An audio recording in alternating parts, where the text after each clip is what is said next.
For 2 weeks, I was kept in the secret police headquarters, and then was sent to intermediate prison where I was waiting for my sentencing. And then I was sent to a prison in the city Hrubieszów. And it was notorious prison in Poland. It was the hardest, I think, as far as a rigor prison in Poland at the time. And this is where they start busing political prisoners there too. Because please remember, there's two things. There were two different types of prisoners of socialist state. One was the internees. They call them internees. They say they are not prisoners. They are just citizens that we keep for their own protection, so they don't harm themselves. But then there's prisoners like me, the convicts, the criminals. I was a criminal because the entire law was designed to criminalize any opposition to socialist state. And there were people who didn't do any criminal activities, stayed ginned up for them. They just created some activities that imprisoned them.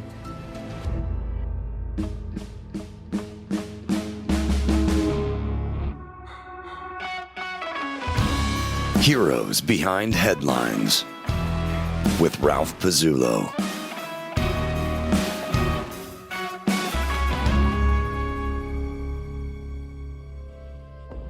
Welcome to Heroes Behind Headlines. I'm your host, Ralph Pizzullo.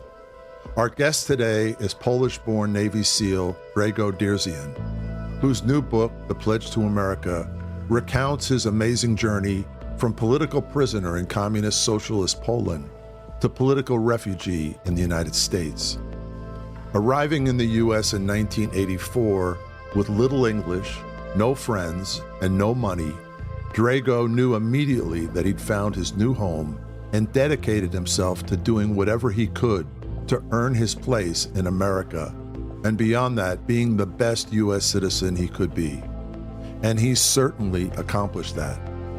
Since becoming a U.S. citizen in 1991, Drago enlisted in the U.S. Navy that same year and began the arduous process required to become a Navy SEAL, where he has served with courage and distinction as a lead breacher during 6 overseas deployments, 3 of which were to Iraq. Even among his Navy SEAL teammates, Drago's inspirational story stands apart. It's a great honor to welcome him as today's hero behind the headlines. You were born in 1960. This is in the middle of when Poland was a communist country, correct? Yes, there was, and please remember, it was like 15 years after the Second World War. So the distance between Second World War and my birthday was even less than between September 11 and today in our world, in our country. And you grew up in an unusual family because your dad was a communist and your mother wasn't. She was a school teacher, correct? Yes, that's correct. My father was a devout communist. Mm-hmm. My mother was Christian, and there was always that friction in my family. My father was afraid to allow us to go to church, or didn't want anybody to see us going to church, because he was afraid he can lose his job and his position in the Communist Party. Mm-hmm. So that was a lot of friction, a lot of fights in the house. Yeah. And your mother was religious. She went to church? Yes. She wasn't a fanatically religious, but she was Christian. She had Christian values. Yeah. And that was very instilled in us versus what my father was trying to teach us. That was something that I never subscribed to, thanks God. Yeah. And it saved me, and actually saved my siblings and my family from the socialist perversion. And so then at 7 years old, your father left. Yes, he had enough of it, enough of the Christian values. He had enough of constantly arguing with my mother that about Christian faith, but also there was more, because at that time communists, every socialist state needs a villain. Yeah. And like Joseph Stalin had kulaks, the wealthy peasants. Yeah. Adolf Hitler, in his socialist state, National Socialist state, he had Jewish people. Yeah. And so in Poland at the time, it was similar too. And there were people who were well educated. They were called intelligentsia, and they were actually being frowned. Though it was frowned upon by the communist system. So my father decided he doesn't want to take a chance, and my mother was always telling us, you cannot demonize a group of people just because you want your socialism to work, because you want to distract from your socialist ideas. So this is so there was constant fight about it. Eventually he left. He had enough of it. Yeah. But he never changed his mind. I had the chance to meet him after decades, not seeing him, not talking to him. But when I visited Poland, I had the chance to talk to him. He didn't change his views. He was still he still had a very racist view and very unpleasant. Yeah. Though he was my father, so I know he was ailing. So I decided to go visit him and just make a peace. So when my father was there, we were living under his and his party protection. So I'll give you an example. I burned the wheat field. We were playing with fire. Me and my friends, we set the wheat field on fire. There was acres of it just burned to the ground. People were trying to sue us, my family. And well, my father stepped in and said, like, absolutely not. If you do that, we're going to ruin you. Basically, the state terrorized these poor farmers who I burned, whose wheat field I burned. And basically, they terrorized them into submission. They did nothing. Well, they couldn't do anything. But this is how socialism works. Poland is a Central European country of approximately 38 million people that links the forested lands of northwestern Europe to the sea lanes of the Atlantic Ocean and the fertile plains of the Eurasian frontier. Bounded by 7 nations, Poland over the centuries has been buffeted by the forces of regional history, particularly those of Russia and Germany. After the end of World War II, the Soviet Union established communist dictatorships in Central and Eastern Europe, including the country of Poland. The resulting homogeneity in the social, political, and economic life of those countries was based on the Soviet model, which began with the building up of a political monopoly for the Communist Party, creating a secret police force, introducing censorship, and taking control of the media, which was vital for propaganda purposes. The centrally planned economy introduced by the communist government did not tolerate private property in industry or in the private sector. The government's policies led to losses in profitability and innovation in industry, and a decline in the level of services and food rationing. The government's policies led to losses in profitability and innovation in industry, a decline in the level of services and food rationing. Once father left, that protection disappeared, and then we had to go and fend for ourselves. I was the oldest in the family, so I was a bully because my mother worked at the same school when I started school in the first grade. So I was not bashful about bullying other kids in the school. But eventually, when Ed went away, I got bullied. I got the kids actually going after me and trying to beat me up. This is why we came up with my I would say defense technique. Since when I was a little kid, I couldn't fight very well, but I could carry the steel pipe in my school book backpack. And when I was attacked, I was able to apply my Drago explanation tool very well, and it worked. But this is not good, but this is where I learned. But that's the life you had, right? This is when my understanding at the time was that violence always works. If it didn't work for you, it means you didn't apply enough of it. Of course, this is not something I'm proud of now, and this is not something you could live by in our great America. Right. But at the time in Poland, there was nothing, I guess, unusual. I always got away with it, and I was always able to prevail. Yeah, there was tough times. But again, there's nothing unusual about socialism any other country in communist bloc where people suffered the same, even more so. For example, in Ukraine, good God, I had a chance to visit Ukraine later in 1980s, actually 1980. Mm-hmm. And that was the most miserable sight I have ever seen. I really felt sorry for these people. Yeah. That I described in the book. Yeah. Where people were walking on the street to work. There was few lamps lit up on the street. And the streets were packed from both sides. People going the same direction on both sides of the little tiny street. You can hear the snow crumbling under their feet. And total silence. Yeah. Total silence. People were just walking. Like on our streets here, or even in Poland at the time, you can hear people talking, people sometimes kind of being happy. Yeah. There was none of it in Lviv, in Ukraine at the time. This is why it breaks my heart now when these people finally gained their independence. It is being taken away from them again, and people are trying. There are people trying to get away. There's a little dignity that they the dignity that they have in their own country. They try to steal it. So I'm sad about it. At 13, you went to live with your dad in Warsaw. What was that like? I was 14. Yeah. So that was finally it was three of us, my mom and three of us, me and two siblings, my younger brother and younger sister, and we're growing up. We have a little tiny apartment and we didn't have food. Not enough food.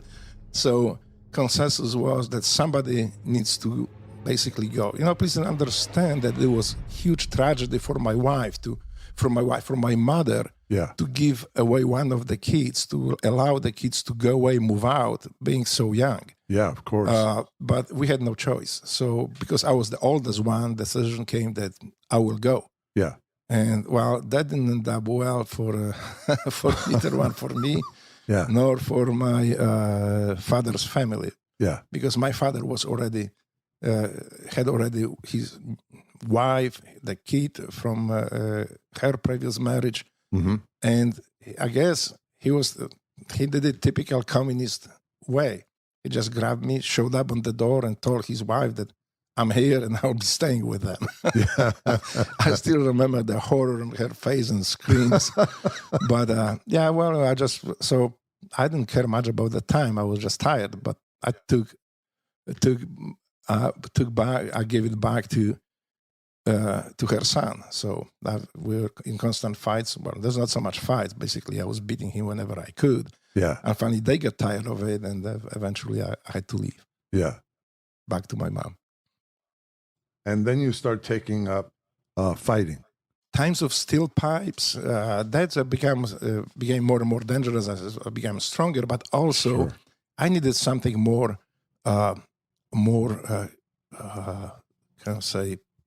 structured. Yeah. So there was a police boxing club. This is where I started. Mm-hmm. And I was really good. Mm-hmm. So when I went to Warsaw to live with my father, I already had pretty good basics how to beat people up. Mm-hmm. And I did use it. I didn't understand the gangs, the Warsaw gangs, how they were structured, how they worked. Mm-hmm. So my first encounter with them was not pretty good for them. And but eventually turned out that I joined these people too, because the way that things, I guess I understood at the time. So as time goes on, it seems like the repression becomes bigger, becomes stronger, or maybe you're just more aware of it because you're older. I think both. It was more pronounced, it was becoming more sophisticated. Yeah. Especially the fraudulent elections and censorship. The censorship was so pervasive that the government, the Socialist Party, destroyed the monuments. Wow. Twisted that were not aligned with their ideology. Yeah. They twisted history. They changed history. They suppressed entire segment of Polish history that was not aligned with the socialist communist ideology. Mm-hmm. So that was difficult. And I think my first encounter was when I was, 12 years old in 5th grade.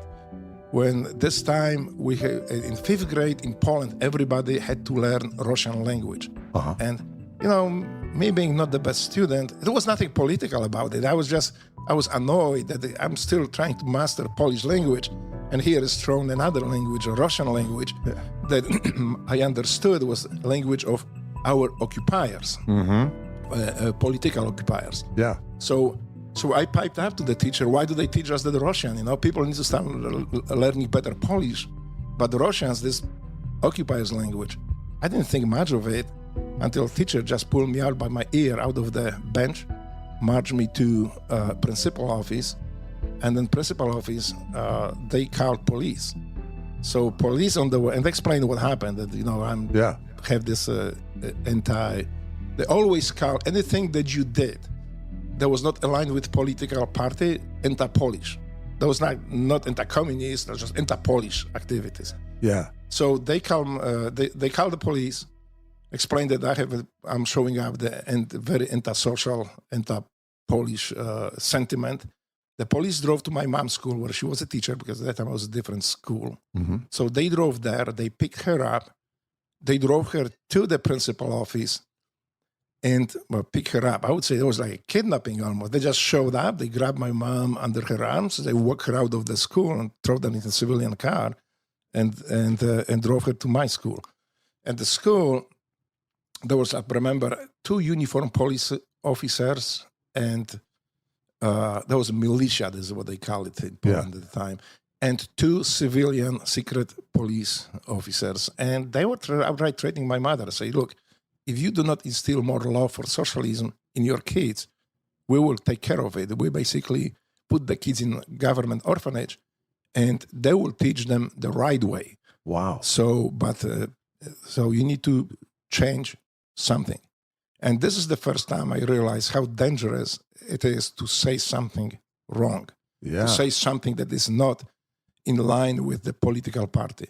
Right, that's very extreme. It was my first encounter then, and I remember the fear and in my mom's eyes, and she cried and said, well, but when we came home, she said, do not change anything, just don't say it, and just do not talk. And every time I was going out to school in the morning, there was the speech I was given. Do not talk politics, because it is dangerous. They will ruin our entire family. Wow.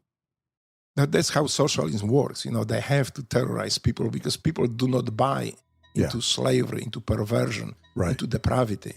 So people resist. So to break the resilience, they eventually use terror.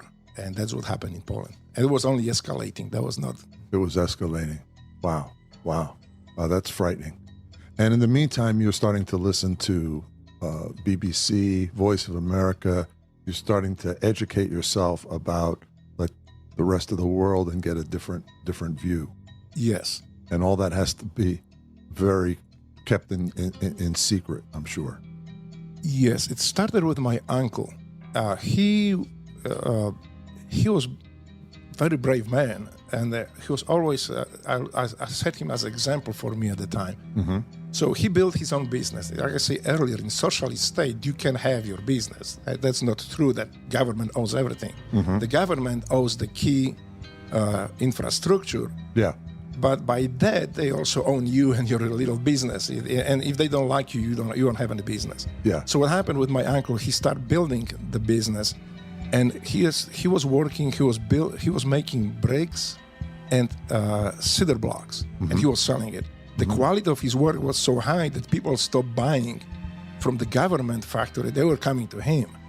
So the government the party sent the police actually to his business, and they told him that he needs to scale down, or they're going to shut down his business. He'll be out of business. Well, he explained it to them that he can't, because to tie end with end, he needs to produce this volume. He's just doing great.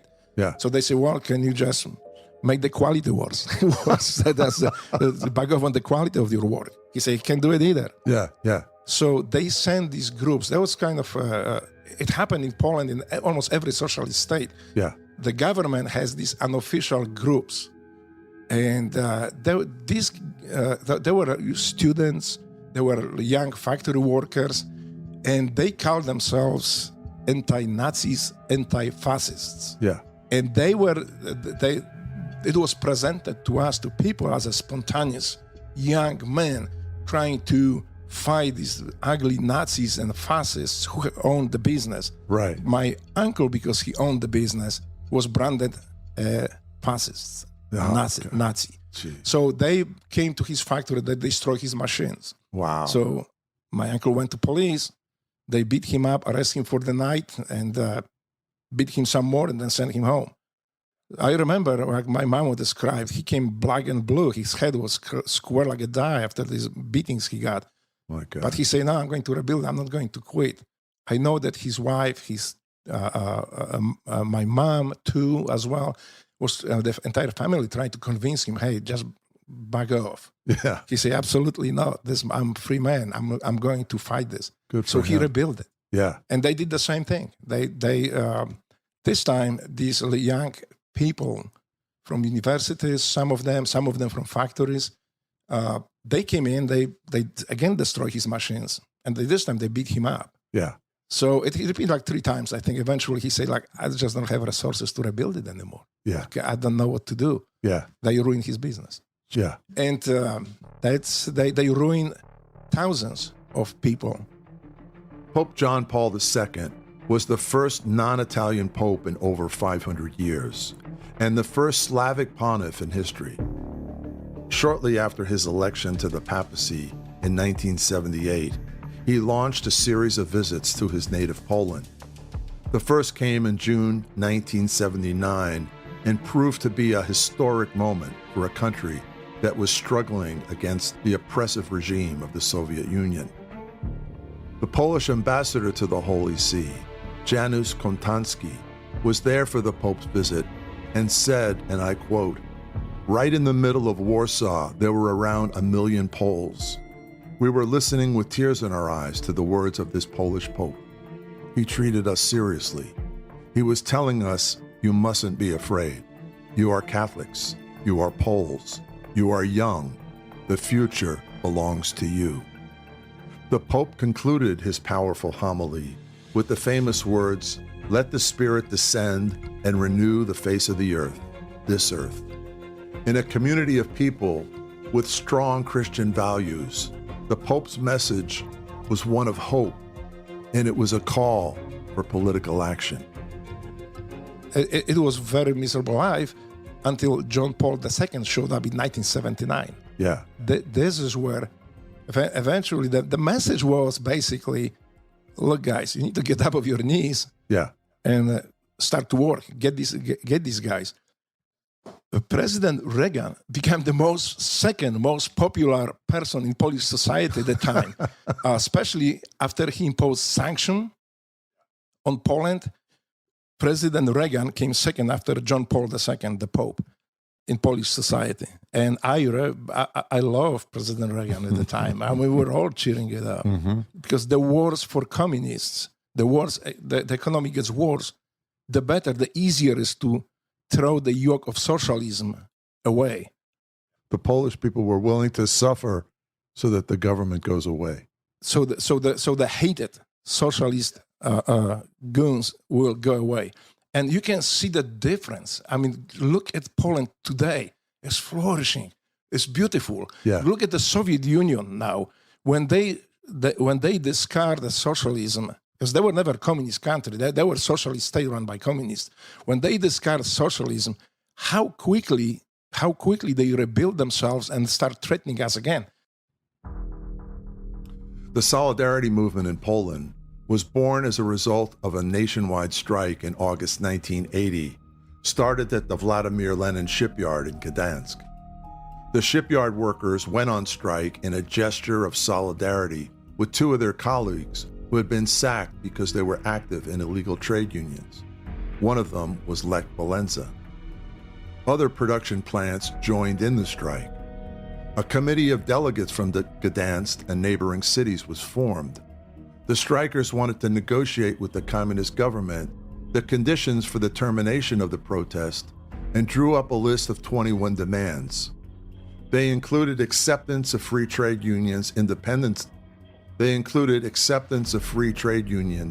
independent of the Communist Party, a guarantee of the right to strike and the security of strikers and those supporting them, in compliance with the constitutional guarantee of freedom of speech, the press, and publication. Solidarity, trade union, the labor movement, it slowly turned and morphed into social movement. People hated the communists and socialists so bad, they would hang them from the lantern posts if they could get away with it, for the atrocities, for the murders, the secret assassinations, character assassinations. So people had enough. So when the Solidarity became a movement, my mother got involved in it too. And in her school, she built her own section of Solidarity. And this is how I got involved. I knew that this is the right thing to do at the time, but it doesn't come easy. We need to fight for it. Yeah. And socialists and communists in Poland at the time, they knew they are losing. So to exist, they had to agree on certain things, like they allowed for the trade union to become legal. And please remember, there was the first ever organization in communist bloc that was totally independent from Communist Party. Of course, eventually the entire curtain fell down because in other countries happened the same thing, but Poland was the first one who initiated the movement. Yeah, very brave. So this is when I got involved in it. I started working for Solidarity Trade Union, started attending the meetings, and being a kickboxer at the time, because eventually, when I came back from I need to go back in time a little bit. So when I came back from Warsaw, when I got kicked out from my father's house, eventually they had enough of me. I got involved in karate kyokushin, and this is where I eventually became really good. Yeah. So we were working in protecting these activists in Poland, because there was typical. I mentioned earlier, these groups of anti-fascists, anti-Nazis. They were attacking those meetings. They were attacking the Solidarity activists, beating them up on the street, calling them Nazis, fascists. So they employed the Solidarity as my Taekwondo club and Karate Kyokushinkai people to protect them. Yeah.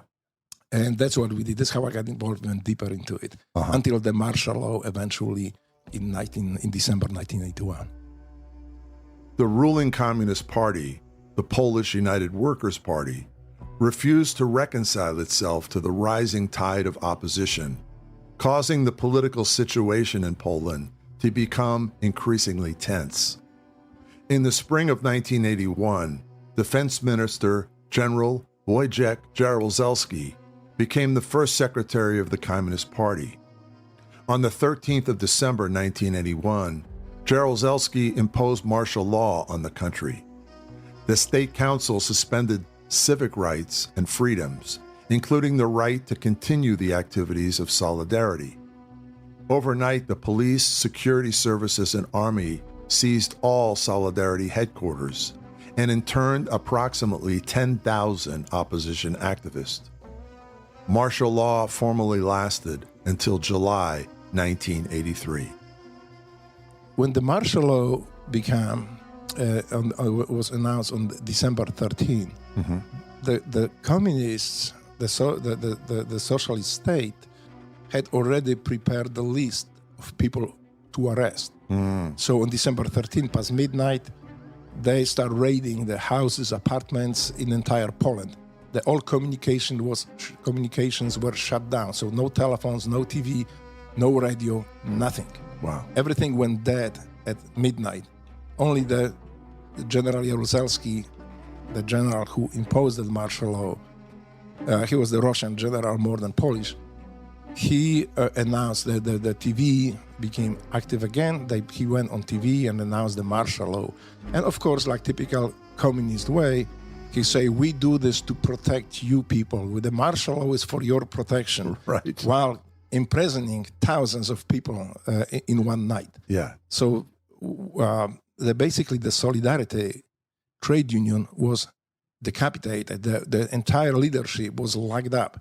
And the funny thing is that they say, according to socialist state, they were not prisoners. They were just interned temporarily because they could be potentially dangerous to the state. They could be. That was the key phrase. Wow. So they didn't do anything. They were just they potentially could be dangerous. So we arrest them. Yeah. And the mantra was that there are no political prisoners in socialist state. How could that be?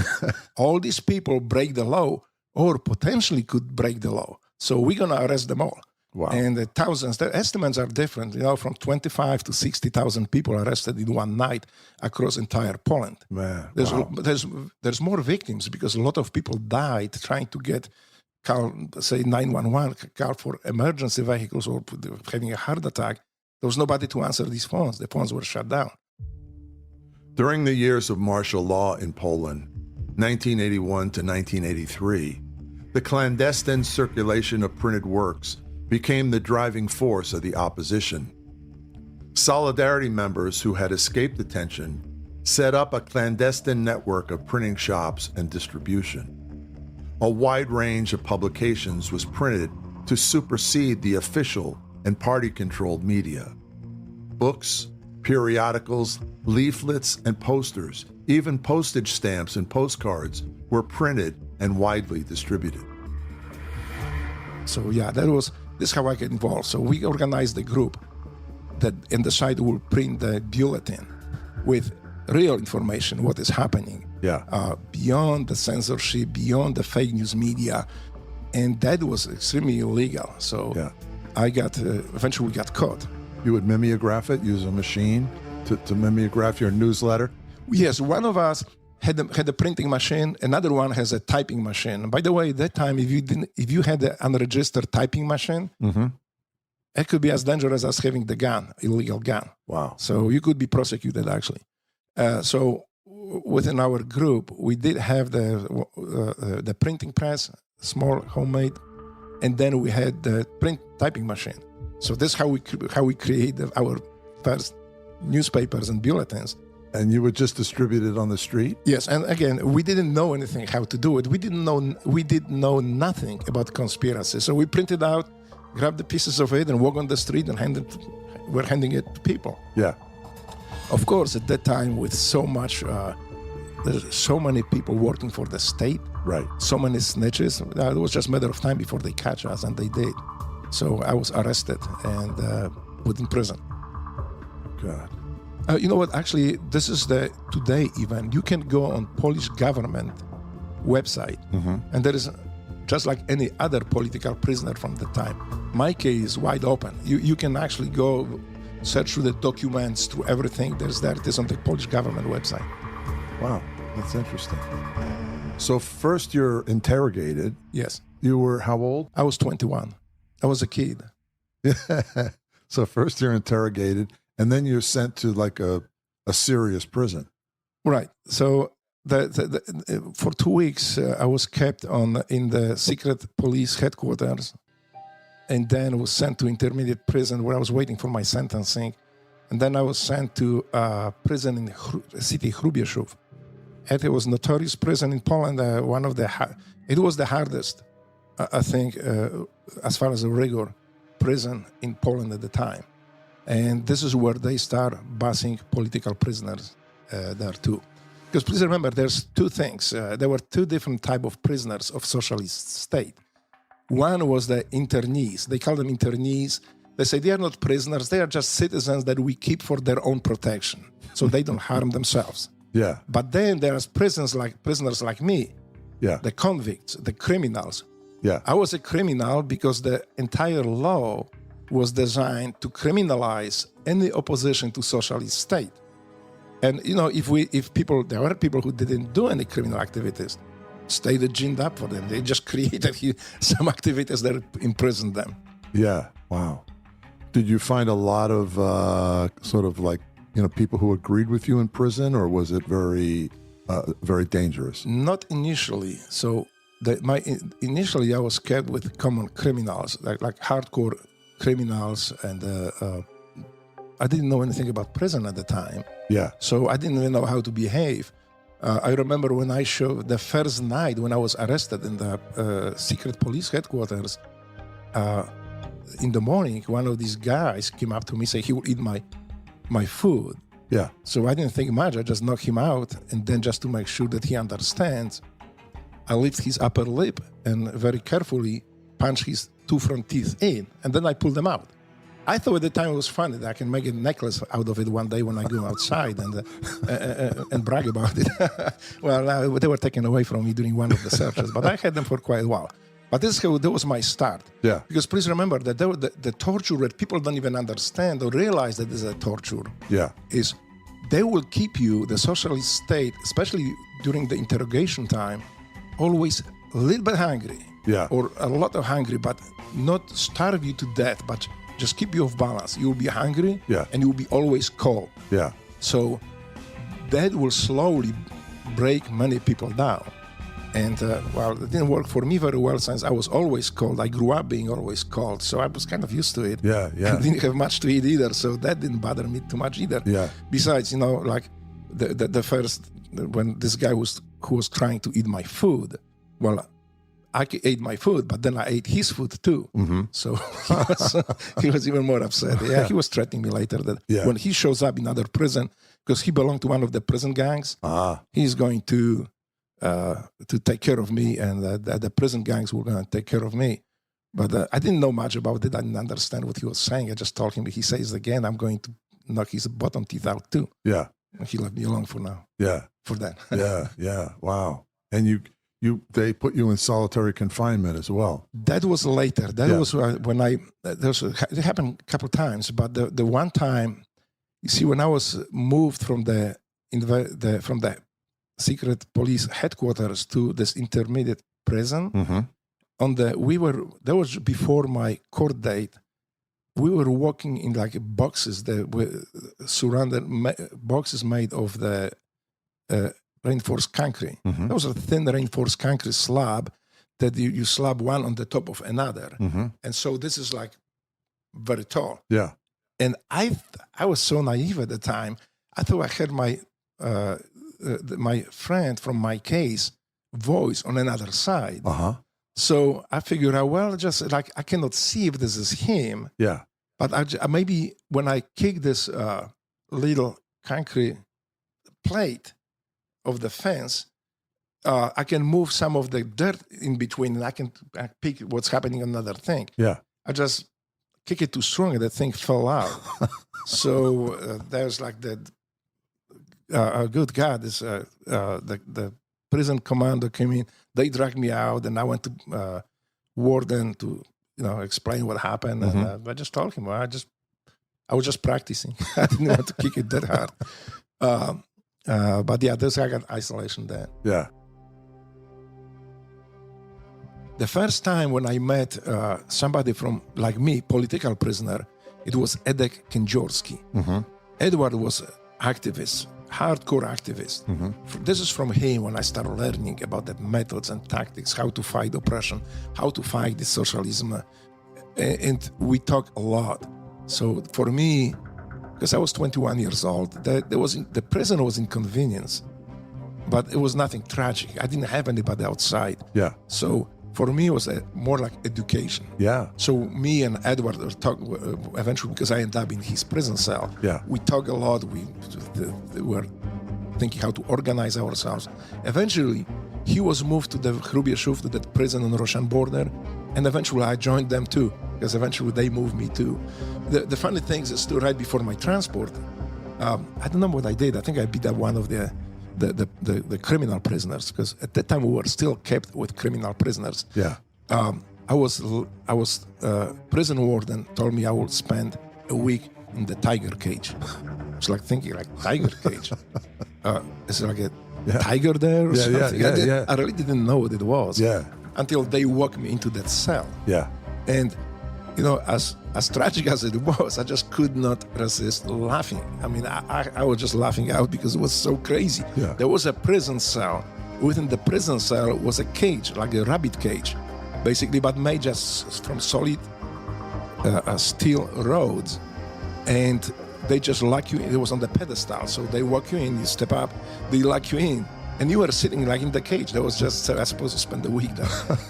But at the same time, I think 2 days later, 3 days later, the orders came to move me to the prison on Russian border in Hrubieszów. So that's when I was transported with other prisoners.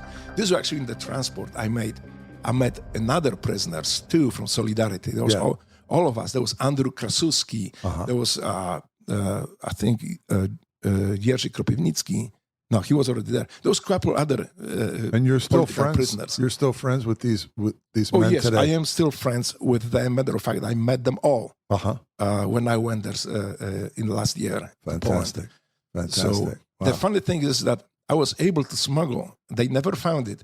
I had a armband, like armband, with the Solidarity trade union sign, and it was highly illegal at the time. You can get more prison time. Yeah. So I figured out when we are in transport and we ran into the demonstrations where people were trying to fight the socialists and communists. So I said, hey, you know what? Let me pull this out and let me stick it to the window.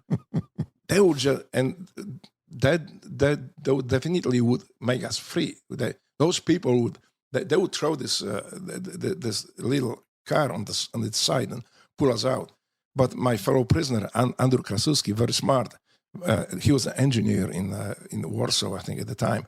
He said, I would not do it because what will happen is they free us, but then we're going to tie up other resistance workers. Yeah. They will have to cover for us. They will have to hide us, and they will risk their own things, except they need to concentrate how to fight this war with communists. Yeah. So just don't do it. And I listened to him. I didn't do it, but I had this armband from Solidarity that prison guards never found it. They didn't find my teeth too. The teeth that I got from this first criminal until by this time they did it. That was one of the searches. So that basically I kept my band, but I lost the teeth. So eventually there's an amnesty for prisoners. Yes. And how many years were you in prison? I think it was a year and a half, something around this time, because when John Paul II came to Poland second time, the condition he said was to free political prisoners. Wow. Of course, they free most of us, but there were still some left, those quiet prisoners that they pretend they didn't have it or they didn't know what happened to them. So I remember when I left prison, when I was like that, it was a winter time. Yeah. When I left, it was a late spring, I think, and that was very hot. But the only clothes I had was this thick old coat, big boots, and so I looked really odd walking out of prison and going to train station, then driving the train. People thought that I'm just like a bum. Yeah. I have one of those. Yeah. And until I made home. Wow. Because they gave me enough money just to buy the ticket, the prison. Right. They said, okay, this is how much your ticket cost. You go get it, and here we go. Wow.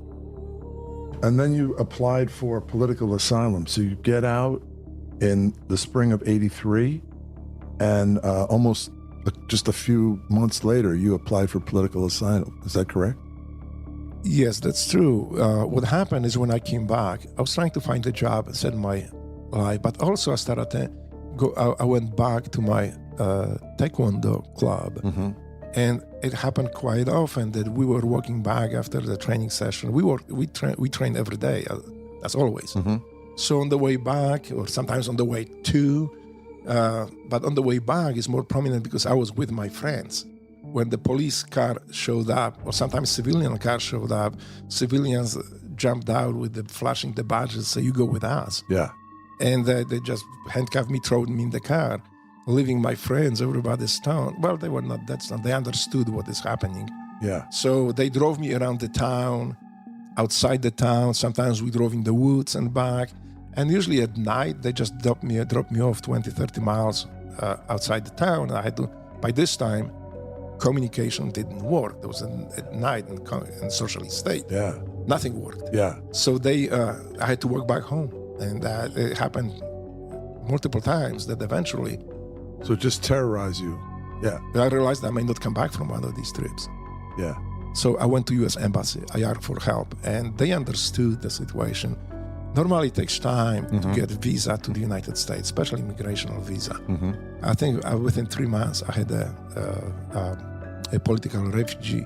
I was set as a political refugee, and I got a visa, and I left Poland. As defined by U.S. law and the 1951 Refugee Convention, refugees are migrants seeking entry from a third country who are able to demonstrate that they have been persecuted or have reason to fear persecution on the basis of one of 5 protected grounds: race, religion, nationality, political opinion, or membership in a particular social group. The Refugee Act of 1980, signed into law by President Jimmy Carter, established permanent procedures for vetting, admitting, and resettling refugees into the United States, and increased the number of refugees to be admitted annually to 50,000. Since that law was passed, the United States has admitted more than 3 million refugees. In 1984, the year that Drago emigrated, the U.S. admitted 10,096 political refugees from Europe. That must have been hard because you're leaving your family. The understanding was at the time that I will never see them again, because my passport that I got from socialist state says, I still have it till today, says I can cross Polish border only one time. Yeah. I cannot go back. Yeah. Wow. Wow. So, my mother never thought that she will see me again. Yeah. She did. I did meet my mother before she passed away, but there was a different Poland at the time. Yeah. Yeah. I described it in the book, and I was there with my Navy SEAL platoon. Yeah. We're doing some work in Poland at the time. Yeah. So you go to Memphis, Tennessee. Yes. Now that must have been just an incredible culture shock. Oh, it was. But the beauty of it is that when I left Poland, I came to Germany first, where there was a center run by State Department, and people there were teaching us about America. I already knew a lot. I like to read America. For me, America was always that beacon of freedom. Yeah. Always the country where people are brave and they are free. Yeah. I want to be free. Yeah, of course. Yeah. So they were teaching us. They were like how to behave. Yeah. What are the laws? Yeah. And the only thing that I was asked by America is to respect American citizen and American laws, and just live my life, be free. I still remember it today. So you end up in Memphis, and eventually... And I end up in Memphis. Yeah. They asked me, do I have any preferences where to settle in America? Yeah. And I remember I was so sick and tired being cold that I said, anywhere where it's hot, like really hot. So they say, okay. You knew nobody there? Nobody? Oh, no, I didn't know anybody. Yeah, yeah. Matter of fact, I didn't have the money, I didn't speak English, and I had only a bag of clothes with me. Wow. 10 cents, you said you have in the book. You had 10 cents in your pocket. Yep, that was it. There was not even cents. There was like 6 cents. There was 10 pfennigs of German money that I had with me at the time when I landed in New York. Yeah. I would never be able to manage it if not American people. This is what I always say. America is built on goodness, on personal freedom, and people are awesome. This is when I was given food when I didn't have it. I was given clothes because my old clothes didn't fit even in America, and I had so much help from almost anybody I come across. I owe so much to America. I owe everything that I have today, including my family, to America and American people. So I never forget that. That's my book. It's Pledge to America. I want to be the best citizen America has.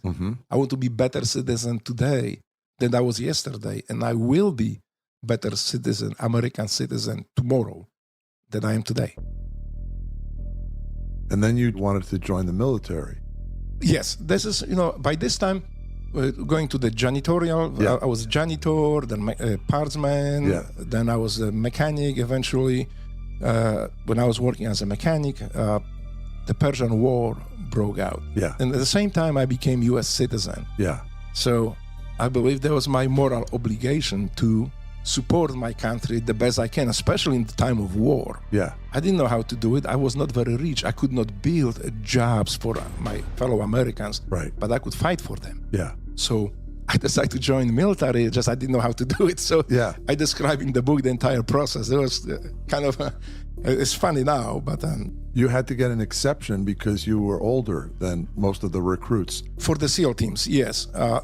The SEAL teams were not my goal. That I'm going to set myself, I will be in the SEAL teams or nothing. I just wanted to fight for America. When the war is over, my intention was to come back to my life. There was a really good life, Yeah. with making good salary, having living free as I wanted to. So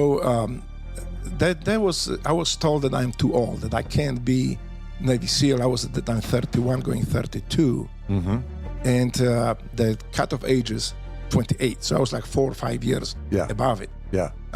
So but I didn't despair about it. I was like, if I cannot be a SEAL, I will do whatever America needs me. I will serve there. And that's it just happened that I was able to get the waiver. I think because when I was a recruit in the boot camp in the Great Lakes, some people call it, for me it was always Great Lakes. I was the top recruit graduating in that batch of recruits. So I did it really well. I got Military Excellence Award. I stepped in front of everybody graduating and my name was called. Then I went to A school, the trade school, as a parachute rigger. I graduated one of the top students. So I think the Navy seen that I think maybe it is worth invest in me. The U.S. Navy's SEAL teams are arguably the most elite special operations force on the planet. Trained in warfare, in air, on land, and sea, SEALs have fought continuously since 9/11 in places like Iraq, Afghanistan, and Syria, and likely other destinations that the general public doesn't even know about. The tangible sign of membership into this elite group is a gold pin called the Trident, which is made up of an eagle perched on a horizontal 3-pronged trident, clutching a flintlock pistol with an upright anchor nestled in the mix. The point I would like to make, because people very often concentrate on this Trident in my Navy SEAL career. Yeah. As remarkable and as important I think it is, Yeah. this is not the biggest accomplishment in my mind. The biggest accomplishment, that's something that I cherish, that encompasses the Trident and Navy SEAL Trident, is being American citizen. Yeah. This is why you don't see me wearing those little tridents on my lapel. There's nothing wrong with people who earn it to wear it. Yeah. I just don't want to the distraction from American flag. I'm American. There is no hyphen in front of this American. I want to have the only pin I wear is American flag, because this is the most important thing. Yeah. There's more important thing that I accomplished in my life. Right. What's interesting is that when you deploy to Iraq, you end up working with the Polish special forces. Yes, that's kind of a different story, because I was already deployed to South America at the time with my SEAL platoon. And in middle of deployment, we do usually 6 months deployments. So in the middle of deployment, the call came in that I need to go to Baghdad and help interface our SEAL platoons that are already there with the Polish Special Forces GROM. Yeah. And I was told that I will go there for 3 months and then come back after basically 6 months deployment and start another cycle within the SEAL teams. Well, I just never came back. So the 3 months starting to the 4, 5, 6, 7, 8, 9, 10, 11. So it was almost a year deployment, over the year deployment. And but again, so the working with GROM, it was not really that difficult. Actually, it was fantastic, because these guys are trained by us. Yeah. Are trained by them. No, I hear they're incredible. This is a new unit. They never had the baggage of communist socialist mentality. Yeah. They were built from scratch on in our way. Yeah. So their equipment was the same. Their tactics were very similar. So actually, it was honored to work with these guys. They were fantastic as operators. Yeah. I believe they are one of the best operators in the world right now. Uh-huh. Besides us. Yes. So you ended up being a breacher, a lead breacher. Yes.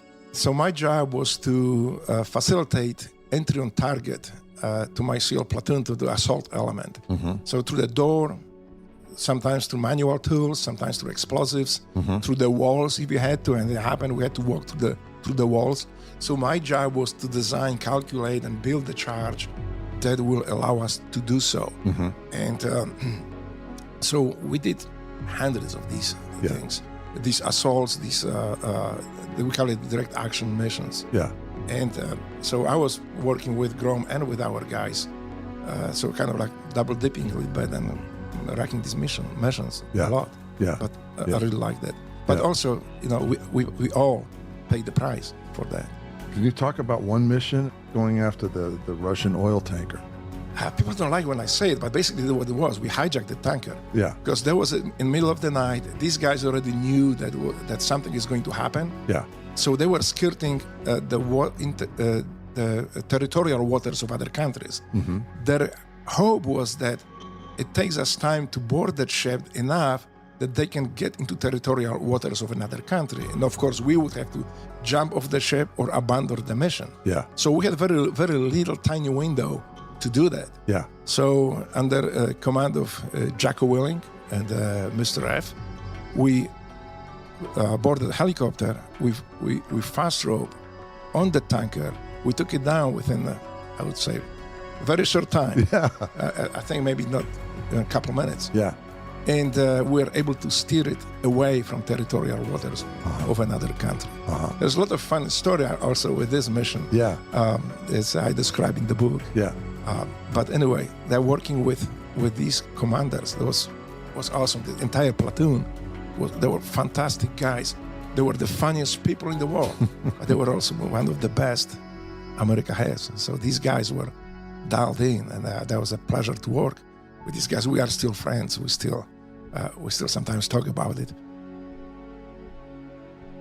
We had 3 Russian speakers. I was a good Russian speaker. Because I spent time in communist country. Mm-hmm. We all had to learn Russian then. Yeah. But we also had our commander, Mr. Queen F. He was fluent Russian speaker, and we had one of my teammates who also was speaking Russian.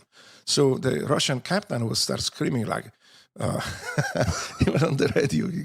I think he called us, "You communist bastard! You communist! You leave us alone!" But he was rallying his people, his crew, to resist with everything they had.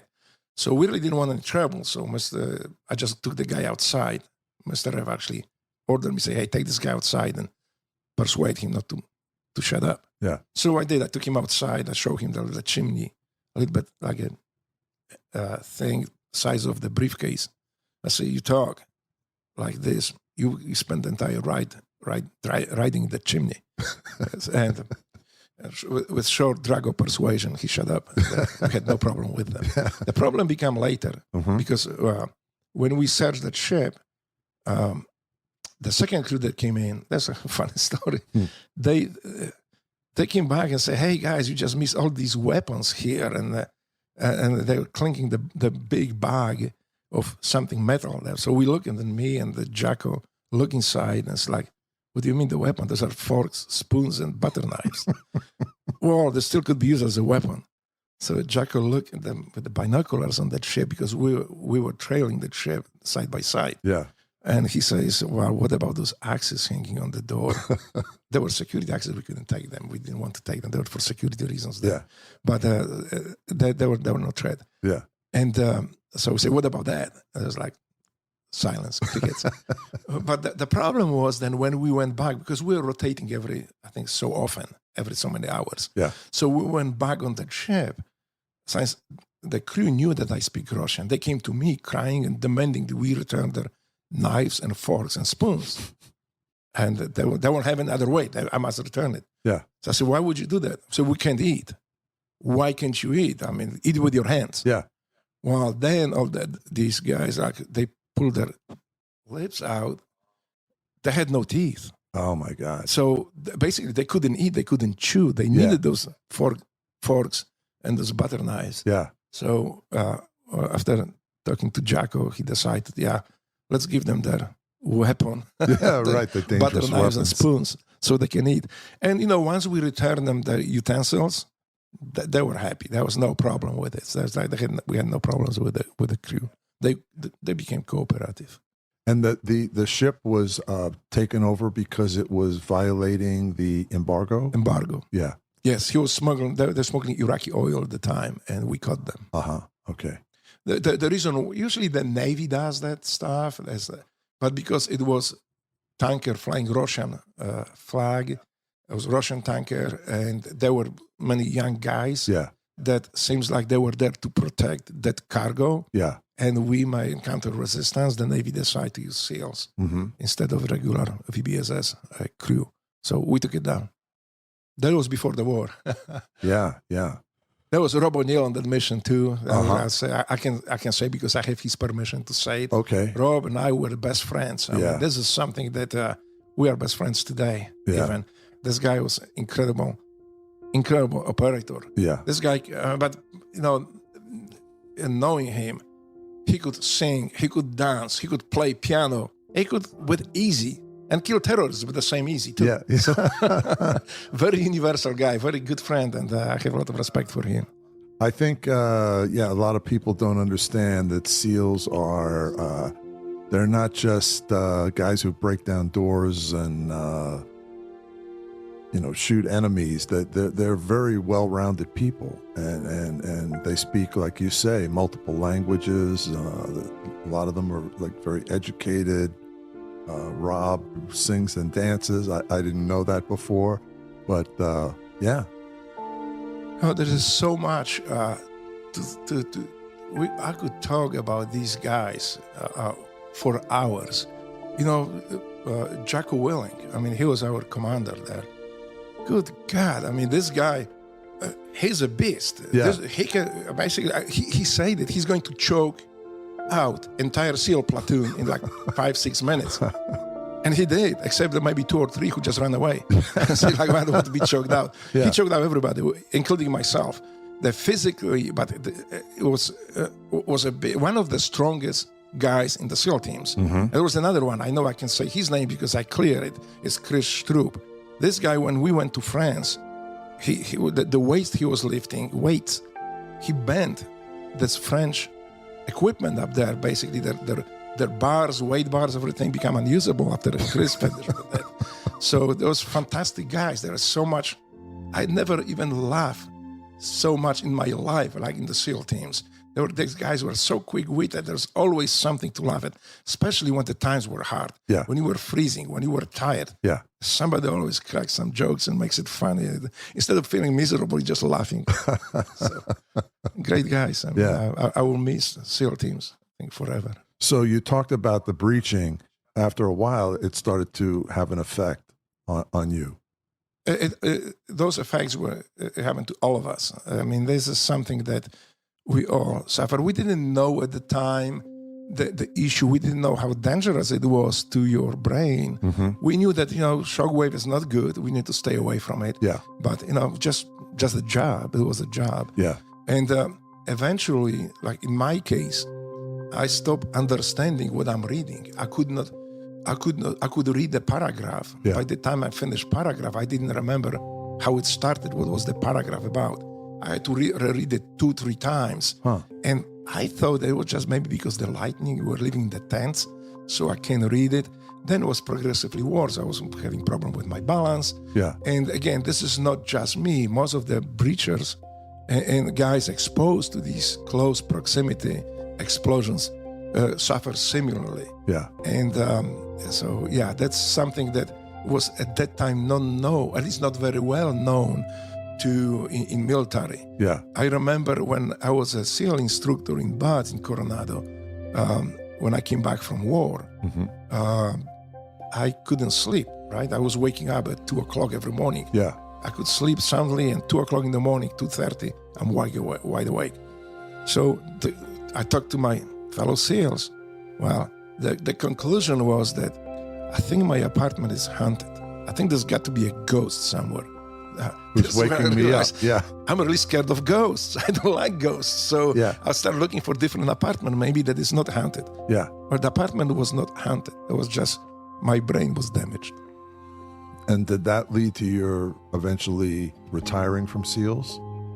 Yes, I retired from SEALs in 2011 and move on with my career. I met my wife before I retired, while I was still in the Navy, and then I retired. I'm now a software engineer working with the software, programming computers. It's a little bit different life that most of the people had, but I think, the book that I wrote, I was always encouraged to write a book about it, what happened in Poland and stuff. Yeah. But because every time I explained or I told my story, my history, people were so fascinated by the present time, by the communists, by the oppression, but that was not my point when I was saying this. Yeah. My point was that, this is what happened there, but look how lucky we are in America, how awesome country it is. Look how this is the best country, the most unique country in the world. Yeah. So when you read this book, I want people to see as a lens, to look at America using that book as a lens, as a prism, to see the greatness of our country. I think it's very important, Drago, because I think people here lose perspective. This is why we need to educate our younger generations, because those are those people who are coming for us. They will either hate our country, or they will love it and make it better, and they will unite. Yeah. So people who try to divide us, those are the worst enemies of the America has today. Yes. They're not outside. There's no Chinese people landing on our beaches or parachuting on our land. Yeah. Those are people who are inside, who are dismantling America right now, throwing the perversion of ours on our society. Yeah, yeah. But let's talk about the good stuff. There's a lot of bad stuff. We need to, this is another thing. There's a lot of attention that gets the bad news. Yeah. The bad things, they get attention. But we need to concentrate more on what unites us. We are all Americans. We don't have different, we have, people say we have different colors. Well, I see only one. Yeah, yeah. It's red, white, and blue. We all are red, white, and blue. Right. And if we think this way, if we concentrate more on what is connecting us, what unites us, it will be much better. And also another thing, we need to start listening, but listening not to counteract it and just come up with the response. We need to listen to other people to understand them, because every American is different. Sure. They are liberal Americans, they are conservative Americans. That's the beauty of the country. We can all be from different parts of the world with different experiences. Exactly. But we all love freedom and we all respect one another. Absolutely. And we need to concentrate on what unites us, not what divides us. I agree with you. Well, Drago, thank you so much for your amazing story and your service to our country. It was an honor to serve. Let me just throw something very quick here before I hang up. I hear it all the time, thank you for your service. Thank you for what you did to America. Well, this is the other way around. This is me. So I will use your forum today to say thank you to Americans for my freedom. So it's the other way around. There's me saying thank you for my freedom. Well, everything I have, everything I own, I owe to America and American people. Drago officially retired from the Navy SEALs at the rank of Petty Officer First Class on June 31st, 2011. Over the course of his distinguished career, he earned many medals and commendations, including a Bronze Star Medal with V Device for Valor, the Navy Commendation Medal with V Device for Valor, and the Army Commendation Medal. Following his retirement after 20 years in the Navy, Drago began a successful career as a software engineer.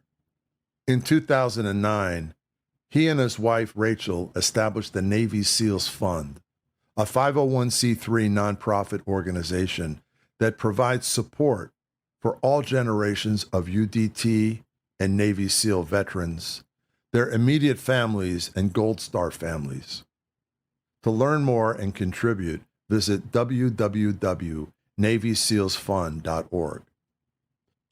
Given his experience in battling censorship and misinformation in communist Poland, Drago has also founded a freedom of speech platform that gives voice to all Americans without worry of censorship or socialist fact-checkers, which you can find at connectzing.com. Without question, Drago has fulfilled the pledge he made the first day he landed in the U.S. to be a better American today than yesterday, and to be a better American tomorrow than today. For his intelligence, heart, and courage, we proudly honor him as today's hero behind the headlines. Heroes Behind Headlines. Executive producer Ralph Pizzullo. Produced and engineered by Mike Dawson. Orchestra and score provided by Extreme Music. Please comment, share, and subscribe to Heroes Behind Headlines.